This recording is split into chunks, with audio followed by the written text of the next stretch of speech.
বিদ্যাবতী এই গ্রামেও পঞ্চমীতে আসেন, কিন্তু ষষ্ঠীর বিকেলে তাকে ফিরে যেতে হয় না। ষষ্ঠীর বোধন থেকে আরো পাঁচটা দিন সরস্বতী পুজো পান এখানে। তবে তখন একা নন, সঙ্গে বিদ্যাদাত্রীর মা ও ভাই বোনেরাও থাকেন। আমতার কুড়িট গ্রামে ৪৪ বছর ধরে এটাই রেওয়াজ। বসন্ত পঞ্চমীর পর দুর্গোৎসবের আনন্দে ভাসে সবুজ খেতে ঘেরা এই গ্রাম। কুড়িটের দুর্গা দশভুজা নন অসুর মর্দিনী। তিনি সিংহের ওপর আসীন, তার 18 হাত। তারাময়ী আশ্রম মহালক্ষ্মী রূপে দুর্গার পুজো করে।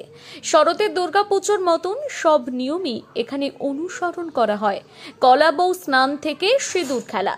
এই পুজোর ভাবনা এসেছিল কিভাবে? পুজো উদ্যোক্তারা জানান, এই গোটা এলাকা কৃষি নির্ভর, শস্য শ্যামলা।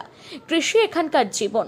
৬-এর দশকের শেষ দিকে এবং ৭-এর দশকের গোড়ার দিকে প্রাকৃতিক বিপর্যয়ে ফসলের লাগাতার ক্ষতি হতে থাকে।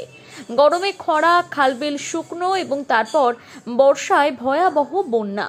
ক্ষতি হতে থাকে বিশাল সংখ্যক পরিবারের।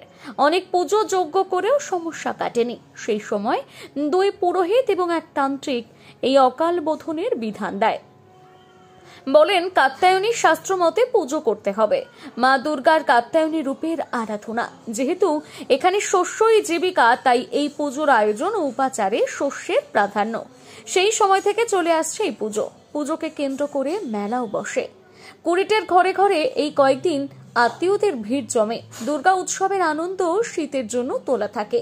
শুধু কি কুড়িট, আশপাশের বড় মহড়া, ছোট মহড়া, চাঁদপোতা, কোটালপাড়া, বলরামপুর থেকে মেঠো পথ বেয়ে কত মানুষের পা মিশে যায় আশ্রম চত্বরে।